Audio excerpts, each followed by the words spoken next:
ಮರಗೆಣಸಿನ ಪಲ್ಯ ಹೇಗೆ ಮಾಡೋದು ನೋಡೋಣ. ಪ್ಯಾನ್ ಇಟ್ಟು 2 ಟೇಬಲ್ ಸ್ಪೂನ್ ಆಲಿವ್ ಆಯಿಲ್ ಹಾಕ್ಕೊಂಡು 1/4 ಸ್ಪೂನ್ ಸಾಸಿವೆ, ಅರ್ಧ ಸ್ಪೂನ್ ಜೀರಿಗೆ, ಅರ್ಧ ಸ್ಪೂನ್ ಕಡಲೆಬೇಳೆಯನ್ನು ಹಾಕಿ 2 ಪಿಂಚ್ ಹಿಂಗನ್ನು ಹಾಕ್ಕೊಳ್ತಾ ಇದ್ದೀನಿ. ನಂತರ ಇದನ್ನು ಫ್ರೈ ಮಾಡಬೇಕಾಗುತ್ತೆ.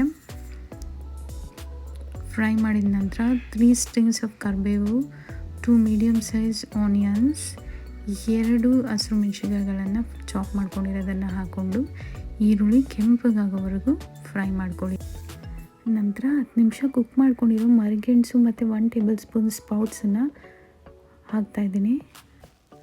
ನಂತರ ಅರ್ಧ ಸ್ಪೂನ್ ಚಿಲ್ಲಿ ಪೌಡರ್, ಅರ್ಧ ಸ್ಪೂನ್ ಧನಿಯಾ ಪುಡಿ, 1/4 ಸ್ಪೂನ್ ಗರಂ ಮಸಾಲ, ಅರ್ಧ ಸ್ಪೂನ್ ಪಿಂಕ್ ಸಾಲ್ಟನ್ನು ಹಾಕ್ಕೊಂಡು ಮಿಕ್ಸ್ ಮಾಡಿ. ಮಸಾಲ ಎಲ್ಲ ಚೆನ್ನಾಗಿ ಹೊಂದ್ಕೊಳ್ಬೇಕು. ನಂತರ ಲಿಡ್ಡನ್ನು ಕ್ಲೋಸ್ ಮಾಡಿ 5 ನಿಮಿಷ ಕುಕ್ ಆಗ್ಲಿಕ್ಕೆ ಬಿಡಿ. ಕುಕ್ ಆಗಿದ್ಮೇಲೆ ಮತ್ತೊಮ್ಮೆ ಮಿಕ್ಸ್ ಮಾಡಿಕೊಂಡು ಫೈನಲಾಗಿ ಕೊತ್ತಂಬರಿಗಳು ಹಾಕಿದ್ರೆ ಮರಗೆಣಸಿನ ಪಲ್ಯ ರೆಡಿ ಆಗುತ್ತೆ. ಮರಗೆಣಸು ತಿನ್ನೋದ್ರಿಂದ ಆಗುವ ಯೂಸಸ್ ಏನು ನೋಡೋಣ. It prevents cardiovascular disease, it improves energy and mood, helps to maintain diabetes, it promotes skin, nail and hair health.